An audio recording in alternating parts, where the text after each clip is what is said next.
now let's get into the cap space and all that stuff. The Carolina Panthers have $29 million projected in cap space, which, is some.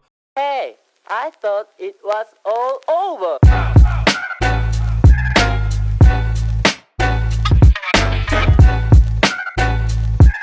We are back. This time, back again with Jackson Kruger. His sports YouTube is a must follow. So before you do anything, make sure you go subscribe to him. We are talking more about Carolina. The last time you heard his voice, it was him thinking that possibly Bryce Young is the lemon that the Carolina Panthers were sold. Let's see his thoughts now that we're in the offseason, now that we're preparing with a new coach, Dave Canales, Brad Itzik, Dan Morgan is our GM, and so much more. I'm going to turn it over to him. Let's go. All right, let's talk about the Carolina Panthers. I wanted to make my goal is to make one of these videos for every single team. I'm not sure if I'm going to end up doing that, but that's my goal as of right now. Hopefully, once a lot of Super Bowl stuff I still have to talk about, still plenty of, gotta do as much as I can there. But yeah, let's talk about the Carolina Panthers, who are a very interesting team to talk about in terms of where do they go from here. I couldn't agree more. I think we are one of the big teams to watch, especially our division. I think that Atlanta possibly acquiring the Kirk Cousins or a Justin Fields really changes the dynamics of the division. Bryce will really need to overcome at that point. Obviously, there are a lot of other divisions improving as well, but ours especially is marred with just bad play from a lot of people. The Bucs could be getting Mike Evans back, which would obviously help Baker continue this amazing run that he's had with Tampa, but they are also rumored to be possibly moving on. So again, our division is the biggest one in flux, in my opinion.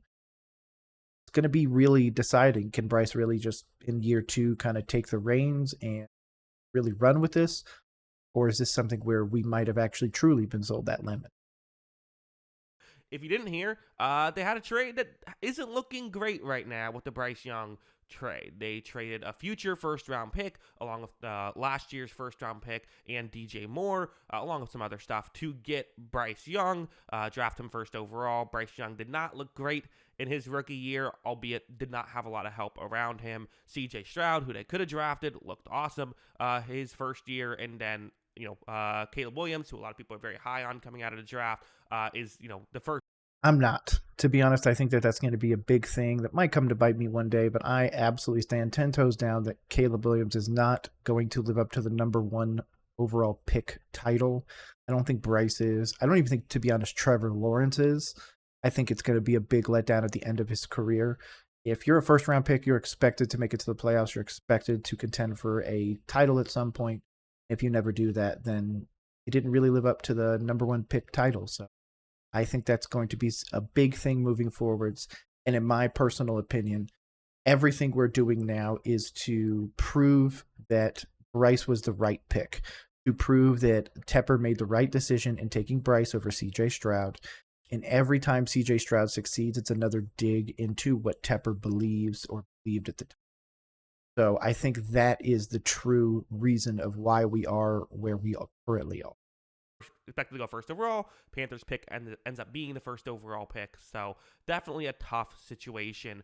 Where do you go from here? What do you do if you're the Carolina Panthers? Well, we'll get into the cap space and all that stuff in just a second. I think the first thing you have to do, though, is establish a philosophy for this season. What are we doing for 2024? And that goes back to what I just said. I believe it's going to be pass the ball, pass the ball, pass the ball. We're going to go out and get everybody we can. Tyler Boyd, Hollywood Brown, and Gabe Davis, whoever it may be, to try and elevate Bryce. If Bryce comes out of this next year with 3,400 passing yards, can't break 4,000, and doesn't break 20 touchdowns, Bryce is not him, okay? If our 2-year first overall pick can't break 4,000 yards in 2 years, obviously I mean per year, because his first year was 2,800 yards and only threw 12 touchdowns with 11 interceptions. No offense, everybody wanted Wilkes and all that other stuff. You know what Wilkes did when he had a decent quarterback? He had Josh Rosen. His stats, I think he played like 4 games less than Bryce, and his stats are closer to Bryce's than Bryce's are to Daniel Jones's rookie year. Keep that in perspective. This entire year is about proving that Bryce is actually. I think to me, the mindset should be you have to help Bryce Young.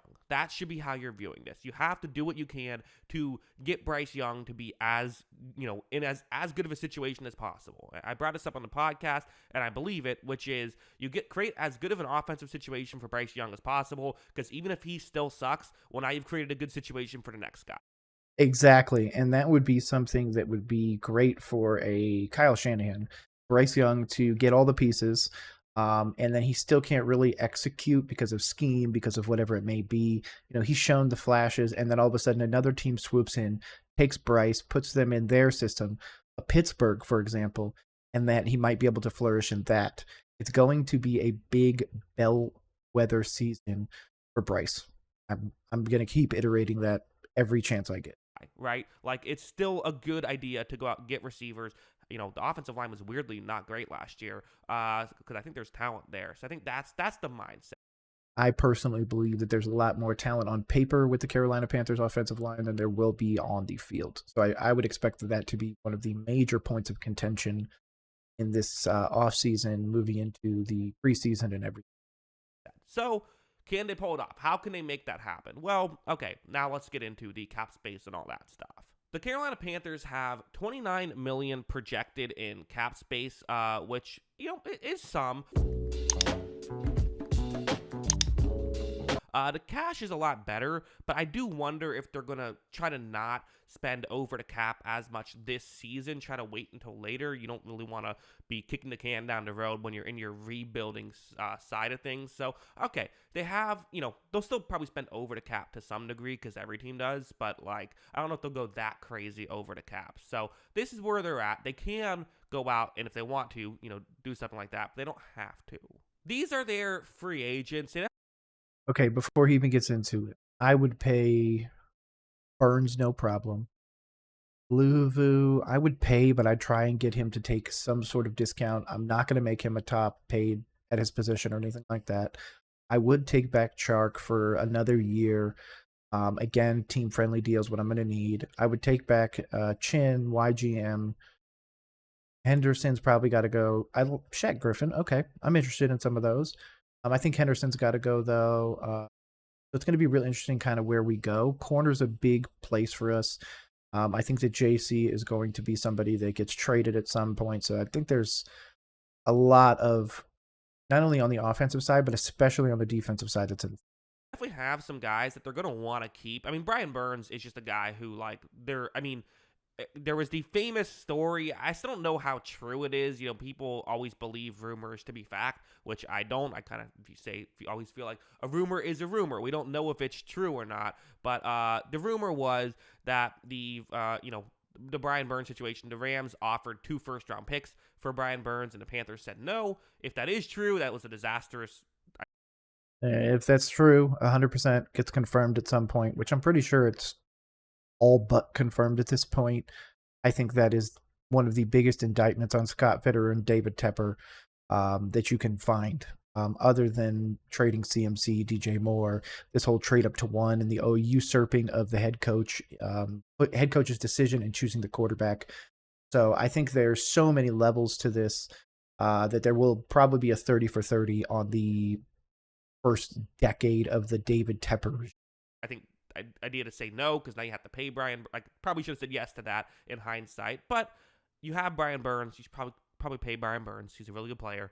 Yeah, I would franchise tag him. I would make a deal happen, and I would make sure that I'm going to keep saying this, that he dies in a Carolina Panther jersey, not literally.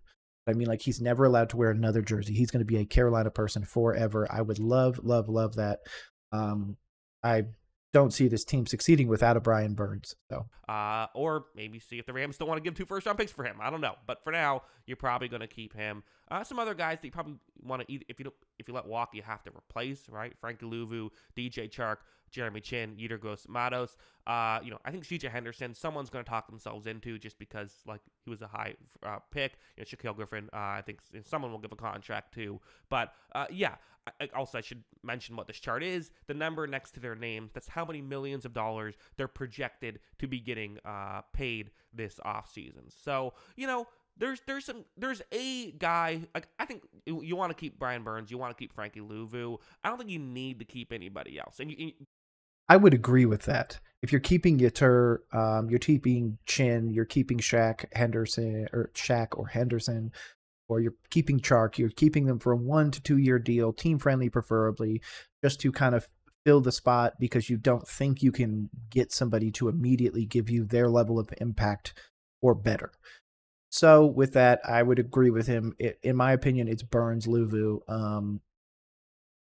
I just feel like somebody's going to offer Luvu a lot more because I'm pretty sure he's a free agent, but maybe I'm wrong. Brian Burns is the one guy where you're like, he's not getting out the door. You can franchise tag him if you want to.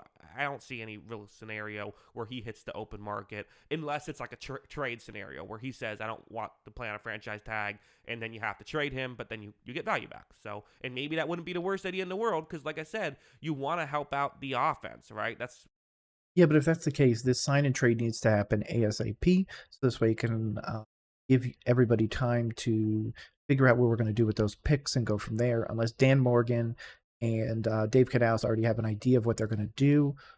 Obviously, we just completely overturned the coaching staff for the most part, scouting department, and so much more. But with that, it'd be a little tough to immediately have these scouts, basically on the same level of scouting that other teams have. So I'm really, really interested in a lot of people's mock drafts. I plan on doing a thing where I go through a bunch of players or a bunch of mock drafts, see where people are going. There's some that I'm interested in. There's some that I'm not. Troy Franklin is obviously one of the guys that talked about a lot, so that could replace DJ Chark. But where do you fill in those other spots is the question. kind of what you're doing here. Also, we should mention their draft capital. So, as I mentioned, they don't have their first overall pick. They gave that to the Chicago Bears, but them finishing with the worst record still does give you some benefits later on. They get pick 33, they get pick 65, and they get pick 102. So they still are picking at the top of each of the other rounds with some exceptions because, again, you look at rounds 5 and rounds 6, and they have San Francisco's pick in rounds 5, so they're actually going to go for like a 63 picks drought at a certain point, which isn't great. And then Arizona's pick, which is still a good pick, but not quite Carolina's pick in that situation. So, not having their own picks there do hurt them a little bit as well. So a little bit less draft capital than you would expect, even taking out the first overall pick. But pick 33 and pick 65 are still good picks. Those are still picks you're expecting to get a good player from. 33, it's always kind of the joke of like, oh, well, that's basically a first rounder. And then when people say 32, oh, well, that's basically a second rounder. Well, no, they're both basically the same value. But still, there's a lot of value in picks. The only advantage to 32 over 33 at that point is the 5th-year contractual control, 5th-year option that 33, which you can hopefully maybe get a wide receiver for, maybe get someone to help out Bryce Young. To be honest, you trade 33 and 219 for 32. Go up, go give them whatever, or even a 180, and go hop up there, get that 5th-year contractual control on somebody that you really think is going to develop into somebody great. Which can still be used to your benefit. So there's still some ways to improve in the draft, even if it's not with a first round pick. The draft does go past the first down, despite what some people might tell you. So to reiterate the kind of final chart page here, the cap space $29 million, cash $90 million. The cost to re-sign everybody would be $58 million. And one thing I always bring up is you might be sitting here and saying, we're not going to re-sign CJ Henderson. Why put him on the chart? Well, and I don't put everyone on a chart, but the reason why I put people on a chart is because, like, if they walk, someone's going to pay them, and you're going to have to replace them with somebody. So even if you let these players walk, you are going to have to replace them with somebody. So, they have the money to, I think, re-sign who they want to re-sign, but they don't necessarily have the money to go out. Like, I've heard Mike Evans as a, I think a lot of Everyone's going to throw out Mike Evans. Mike Evans is not going to go anywhere for less than $25 million. If we're giving that to him, there's so many other better options we could have done with that.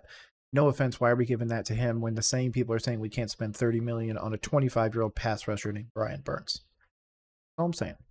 People are talking themselves into Mike Evans because you don't usually see a really good wide receiver hit the open market like that. But, I've heard Panthers fans talk about that, which absolutely the correct decision. If you can get Mike Evans, you go out and you throw a bag of money at him and you get him. That would be perfect for this situation. But Plus, he'd have a little bit of experience with the head coach, with the now OC, former wide receiver coach, and Brett Idzik and stuff like that. Just think that I'm not sure if that's going to happen because I don't know if they can outbid some of the other teams. And again, if Evans is between Houston and Carolina, Houston made the playoffs. Their quarterback looked awesome. Carolina is in a rebuild.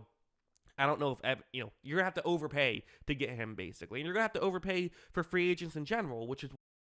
But this is my question. He's got a ring. Obviously, he won a ring with Brady, meaning Mike Evans. He decides to go back to Tampa. He's committing to Baker Mayfield. He's committing to being the number one. But he's going to get phased out at some point for Chris Godwin or in favor of another wide receiver. Because obviously his years are limited.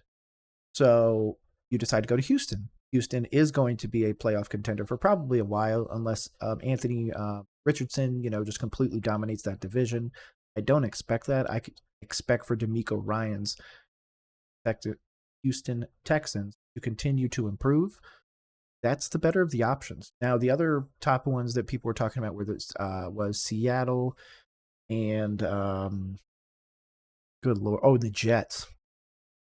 I don't think either of those are the way to go. I don't think the Jets are going to be that great. I think Aaron Rodgers takes another decline year. He's going to put up points. He's going to put up yards. I just don't see it becoming anything that becomes any sort of playoff reality. And I mean that in a way that, like, they're not going to get to a championship game, not going to get to the Super Bowl. So Jets are not the way to go if you want to win. To be honest, if you want to win, you go take $15 million contract in KC and go in hopefully try and win a Super Bowl with them. Because if you could be a part of that legacy, Mike Evans' name would be etched in history. So that's part of it. It just depends on what's he want to play football for. Is it for legacy or is it for money? Why maybe a T. Higgins situation might be the more. T. Higgins is going to get franchise tags, so he's not even going to be able to leave the building. Apparently, they're going to let Tyler Boyd leave. So they're going to pay Jamar and realistic, albeit still optimistic strategy. Go out and, you'd have to trade for him, which would not be ideal because you keep having to get rid of draft picks. But to me, if I have to give up pick 33 to go out and get T. Higgins, I'm doing it. I just am. It's the similar. Okay, I've been very apprehensive about that. But I'm going to have to agree with you. T. Higgins is really good. He's 24. He's taller. He's got the agility. He's got top-end speed. He's got great hands and everything. If it's just 33, I'm taking the trade. Or I'm making the trade happen, however you want to say it. If it's 33 plus Brian Burns, I'm out. If it's Brian Burns plus anything over a 5th-round pick, I'm out. To be honest, if it has Brian Burns, I'm out. But I understand why the franchise might lean that way, regardless of how much I disagree. Mindset to when the Bills went out and they traded a first for Stephon Diggs. Well, I think Diggs is better than Higgins. It's the same logic of like, yeah, maybe. Yeah, but that's actually a great opportunity because reportedly Diggs might actually be on the block. So if that's the case, 33 plus 180 for Diggs. I think the Bills would take it. They'd be able to go out and get a Troy Franklin or whoever they want to try and build. I don't think you'd need more than that. To be honest, I don't think you'd need 33 plus. I think 33 would make it. Obviously, that would give us a few years of Stephon Diggs, hopefully. But I don't see that happening. I see the Bills, if anything, trying to trade him back to Minnesota in a Justin Jefferson trade to bring Justin Jefferson out of the Bills. But again, another random tinfoil hat theory of mine. Maybe this first-round pick could create a better player, but right now we just need someone we know is good. T. Higgins is good. I think there's logic there. If you don't want to do that, maybe you just sign someone in free agency. But again, the free agent, so every time the free agent list comes out, it's like, oh my God, look at all these great players that are going to hit the open market. And then half of them get franchise tagged, and I think the other half of them sign long-term deals with their teams because they don't want to get franchise tagged, right? The franchise tag means that key players very rarely hit the open market, which is why a Mike Evans situation is so rare, and it might be worth it to go out and, overpay for him. I wouldn't hate that logic whatsoever. I kind of joked about on the podcast, I kind of feel like they should just go out and, have some sort of Christian Kirk contract, right? If you remember when the Jaguars were, Lawrence is coming off of his first season, Lawrence looked terrible his first season as well. Like Bryce Young, Trevor. The difference is people are going to try and make the Urban Meyer comparison, Frank Reich is a good coach. Urban Meyer is a fucking joke. I don't care what anybody says. I'll say it to his goddamn face. Urban Meyer is a joke and should never be allowed to coach young adults ever again. Bad influence. I think he's bad for the sport. So I'm not going to allow that to kind of stand, but I do see the comparison in that his first year was in flux. There's a lot of problems. Trevor Lawrence was able to turn it around, but the difference is Trevor Lawrence is tall, strong, and fast. Some things that unfortunately Bryce Young does not have. And obviously, he really hasn't run into the true issues that Bryce Young was running into, but you can make the argument both ways, so I understand it. For Lawrence, not a huge difference in how they look now. I think people would look at the Lawrence situation and say that was, yes, worse than Carolina's. I know that's saying something because that was, the whole. Thank you for at least admitting that. I hate that people are going to give Frank Reich this, this badge of dishonor essentially for what happened when it really wasn't him. It truly was David Tepper and it truly was Scott Fitter. The Urban Meyer era, which did not go particularly well. However, I think you look at a situation like that, and they what did they do? They went out and said, you know what, Christian Kirk, we're overpaying for you. We want you. Yes, this is too much money for what you're worth, but now you have a receiver, and now you can maybe work with that. I don't know who you give that to. Like Michael Pittman, is he going to hit the open market potentially? Do you get like a Hollywood Brown? Yeah, it's one of the ones I said was Boyd and Hollywood Brown would be a good 1-2 punch. Actually, shout out Stop and Look, aka Zach. I just did the pod with him. Episode is going to be in the description as well, so make sure you go check that out. Amazing Panthers fan, great conversation, over an hour. It is awesome. Kind of situation. I don't know. Is like a Darnell Mooney someone you go after? Do you go after Odell? To me, I might go after a couple of these guys and just hope some of them hit. That might be a good idea. I think I'm spending that 33rd pick on a wide receiver, and I am going out. If look at the best receiver available. Try to get them. If they don't say yes, then you try to get someone else. If Mike Evans says no, okay, well then what's Michael Pittman up to? Okay, Michael Pittman says no. Okay, well what's Hollywood Brown up to? Right? Like that's how I'm viewing it. You got to help Bryce Young. That's the mindset right now. I think they might be able to at least do some things to help him out. That's what I think about all this. What do you think? Let me know in the comments below. Always love hearing from you. And of course, as always, thanks for watching. A shout out, Jackson. Like I've always said, Jackson Kruger Sports is one of the must follows if you're a sports guy. Of course, if you're a Carolina Panthers fan, he's done plenty of stuff on us. Again, make sure you go follow Jackson Kruger Sports on YouTube, all of his socials. But overall, I thought it was a great video. Jackson is able to convey his point quite eloquently while still giving a little bit of pushback on some of the things that the Panthers fan base has been really involved in. I do think Bryce can develop into a great quarterback. Whether or not that's going to be Carolina is yet to be said. But overall, I think that this further proves the idea that it is the place where you go rather than the number that you go. Everyone thought Houston would take years to rebuild and that Carolina would be right back into it. And of course, it is not that way. The ownership, or the four horsemen, as many call it, the owner, the GM, the head coach, and the quarterback all have to be pushing in the same direction. And we didn't get that last year. So this is Bryce's official first year. If you're a fan of Dan Orlovsky, you probably subscribe to the note. Don't talk to me about Bryce Young at 2025, to which I'd probably agree. But if you want to stay in tune with everything that we've got going on here, make sure you subscribe to the social below. My name is Nick. This has been Roll Coverage. Appreciate you rolling with us. Peace.